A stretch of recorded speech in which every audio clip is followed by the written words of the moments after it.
Hi everyone and welcome to Esson's Lockdown Batting episode 2. For those of you that have watched the introductory video, episode 1, we talked about the different components of batting. One of which, component 3, part 3, was technique, execution. This drill today, what I'm going to do with you and show you is very much geared around that. It's very much a technical thing, and what I'm going to first of all ask you to do is make sure you've got your bat and gloves and as many tennis balls as you've got.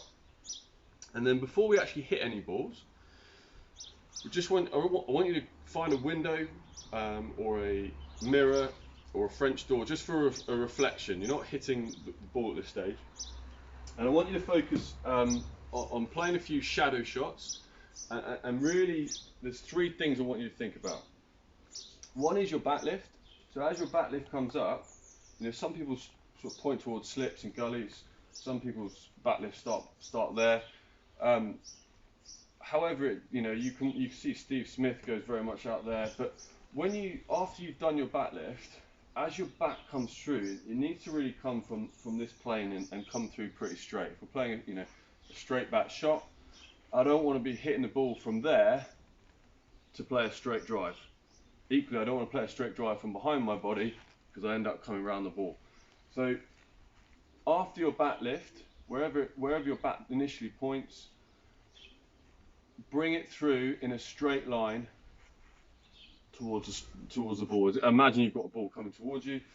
So just play a really good shadow shot and make sure that bat pathway is really straight.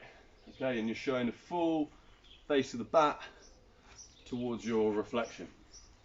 You can do that as a block shot. You can also do a couple of straight drives. You can just go for a few on drives. Really groove that bat lift and that bat pathway using a reflection. Okay, after that, we can bring in some balls. Now, it's difficult in lockdown times, depending on what facilities you've got. I mean, those that've got nets and things, that's great. But if for instance, I've got a wall here. I have got windows, so I've just got to be really careful. I'm not really trying to hit the ball here particularly hard. I'm just going to work on make sure I make a good contact with the ball, full face of the bat. I'm bottom hand only at the moment. So hopefully you've got a feeder, but I haven't got a feeder here, so I'm just going to use my left hand to chuck against the wall, keeping those principles the same even with one hand. Okay. And the other thing is just start by not using your feet. So you use your head and your hands. So I go into the wall there. That one just kicked off the wall a little bit, so it went onto my leg. So I just had to open myself up a little bit.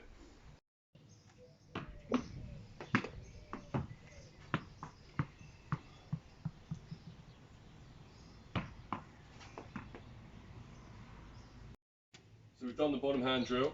Now we're going to go top hand, same thing. Pathway, good contact with the ball. That's what we want.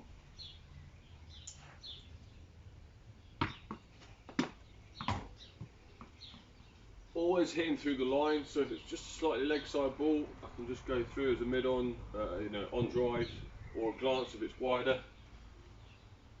That one was pretty straight, so it went straight back at the bowler.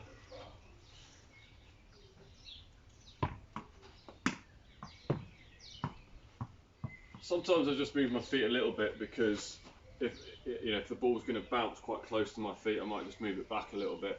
But the exercise is really not a footwork exercise. It's about hands and head really working well together and using your core as well. Once you've done both bottom hand and top hand, get both gloves on, get a feeder, and just practice with the principles with both hands together. Again, not trying to hit the ball too hard. Get the hands and head working really well together. Straight bat path through the line. Then from there, if you feel like you've got things quite well grooved, start to bring in your footwork.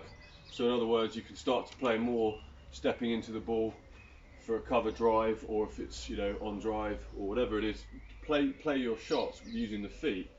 But hopefully, if you've got your head and your hands really good and your bat path's coming through nice and straight, the footwork will actually just naturally follow that quite easily. So good luck with it all. Join me tomorrow for episode 3.